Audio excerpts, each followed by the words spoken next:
The harvest festival in Elderglen arrived with the first cool breath of autumn. Lanterns hung from every oak branch, their warm amber glow turning the village square into a sea of flickering light. Tables groaned under the weight of roasted pheasant, honey-glazed roots, spiced cider, and loaves still steaming from the ovens. Children darted between legs, chasing fireflies that drifted lazily above the crowd. Music rose from fiddles and bone flutes' lively reels that made even the oldest villagers tap their feet. Kael walked beside Princess Lirael through the throng, his knight's cloak thrown over one shoulder, sword at his hip. He had insisted on bringing her here. The palace, for all its beauty, felt like a cage to her, and he had seen the quiet longing in her eyes when she spoke of simpler times. Tonight, she wore no crown. Only a simple green gown that caught the lantern light like forest leaves after rain. Her silver hair was loose, threaded with tiny white blossoms, and she moved with the easy grace of someone who had finally remembered how to breathe. The villagers greeted them with bows and shy smiles. No one treated her as untouchable royalty. Here she was, simply Lirael, the girl who had once climbed these same oaks as a child. Kael stayed close, eyes scanning the crowd out of habit, but there was a softness in his vigilance tonight, a quiet contentment at seeing her smile so freely. They stopped at a stall where an old woman sold braided wreaths of wheat and herbs. Lirael lifted one, twirling it between her fingers. "For luck," she said, placing it gently on Kael's head. Her fingers brushed his temple, lingering a heartbeat longer than necessary. He gave a small, crooked smile. "I'm not sure luck is what I need, Princess." "Lirael," she corrected softly. "Just Lirael tonight." Before he could answer, the music shifted slower, deeper. A melody that called for dancing. Couples formed circles in the center of the square. Lirael glanced at him, a challenge in her emerald eyes. "Dance with me?" Kael hesitated. "I'm no court dancer." "Then be a farmer's son who knows how to move." He took her hand. Her skin was warm against his calloused palm. They stepped into the circle, and for a few precious minutes the world narrowed to the rhythm of the music and the press of her fingers in his. She laughed when he stumbled once, and the sound was brighter than any lantern. Then the night cracked open. A shadow detached from the crowd, hooded, silent, moving with the purpose of death. The assassin's blade flashed, aimed straight for Lirael's heart. Kael saw it before she did. He shoved her behind him, cloak flaring, and met the strike with his forearm. The dagger sliced through leather and skin, but he did not flinch. His free hand caught the assassin's wrist, twisting hard. Bone snapped. The man hissed in pain. Kael drove his elbow into the attacker's throat, dropping him to his knees. Before the assassin could recover, Kael's boot pinned his sword arm to the dirt. The crowd screamed and scattered. Guards rushed forward. Lirael stood behind him, breathing hard, dagger already in her own hand. Her eyes were wide, not with fear, but with something fiercer. "Are you hurt?" she asked, voice steady despite the tremor beneath it. Kael glanced at the shallow cut on his arm.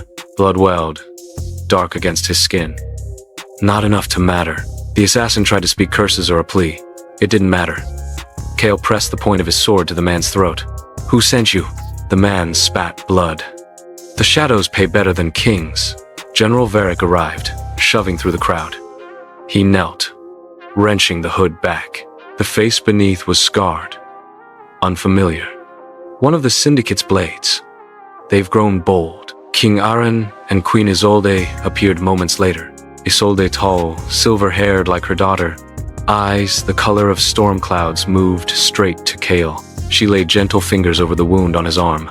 Warmth spread through his skin. The cut closed, leaving only a faint pink line. "Your heart is as true as your blade," she said quietly, her voice carrying the weight of someone who saw more than flesh. "The spirits speak of you, Kael Oakroot. They say you carry light even in darkness." Kael bowed his head. "I carry only duty, Your Majesty." Isolde's gaze lingered on him a moment longer, as though seeing something beyond the words. Then she turned to her daughter. "Come, Lirael. The night is not yet safe." But Lirael's eyes remained on Kael, grateful, searching, and something deeper that neither of them dared name. In Stormforge, the throne room of Aetherion was lit by braziers that never dimmed. Lightning flickered beyond the tall windows, casting jagged shadows across the marble floor. King Valtor sat upon the throne, older now, the lines of grief carved permanently into his face. Queen Alara stood at his side, hands clasped tightly before her, as though holding herself together by will alone. Vizier Malachar entered first, robes whispering across stone. Behind him walked Draven, tall, dark-haired, features sharpened by ambition. He carried himself with the practiced poise of a man who had rehearsed this moment in mirrors. Malachar bowed low. "Your Majesties, after 20 years of searching, the impossible has become truth." He gestured. Draven stepped forward and turned, lifting the edge of his tunic to reveal the rune on his back, golden flames, swirling, perfect in every detail. Valtor rose slowly, as though the air itself had grown heavy. Ilara's hand flew to her mouth. "The mark," she whispered. "It is exact." Malachar's voice was smooth, reverent. "Behold, your son has returned. The rune proves it." Valtor crossed the distance in 3 strides. He reached out, fingers trembling, and touched the mark. Tears welled in his eyes. Tears he had not shed in public since the day Thorn vanished. "Thorn," he said, voice breaking. "My boy." He pulled Draven into an embrace, shoulders shaking. Alara joined them, pressing her cheek to the young man's shoulder, sobbing openly. "Our boy," she breathed. "We never stopped believing." Draven allowed the embrace, his own eyes glistening with what might have been emotion or calculation. "Father, mother, I have dreamed of this moment every night." Valtor pulled back, cupping Draven's face in both hands. "You are home. Whatever trials you endured, they are over. The Empire will celebrate. The true heir has returned." Malachar watched from the shadows, a faint smile curling his lips. Far away, in the deepest reaches of the Whispering Wilds, Granny Willow sat outside her hut of woven vines and moss. She was ancient skin like weathered bark, eyes milky but piercing. A raven perched on her crooked staff, tilting its head. The old seeress closed her eyes. Visions flickered behind her lids. A false flame flickering in Stormforge, a true one burning quietly in Sylvandar, and a raven carrying words across borders.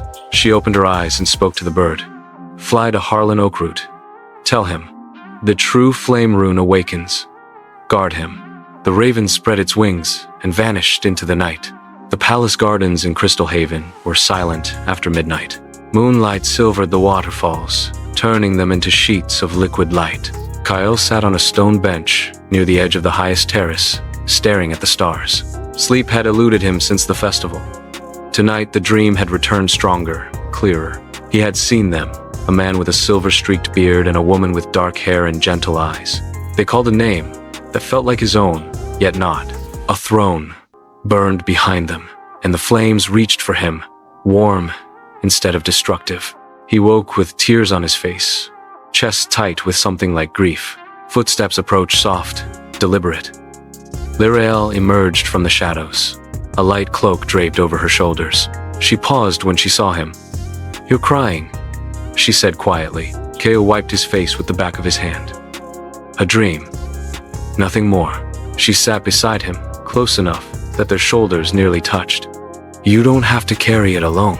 He looked at her, really looked. Moonlight caught in her silver hair, turned her emerald eyes luminous. For the first time, he allowed himself to see her not as the princess he was sworn to protect, but as the woman who had laughed with him in the village square, who fought with intelligence and grace, who saw him when no one else did. "It was them," he said at last. "The people from the dreams. They called for me. I felt lost, like I've been lost my whole life and never knew it." Lirael reached out slowly. Her fingers brushed the first true touch between them, deliberate and unafraid.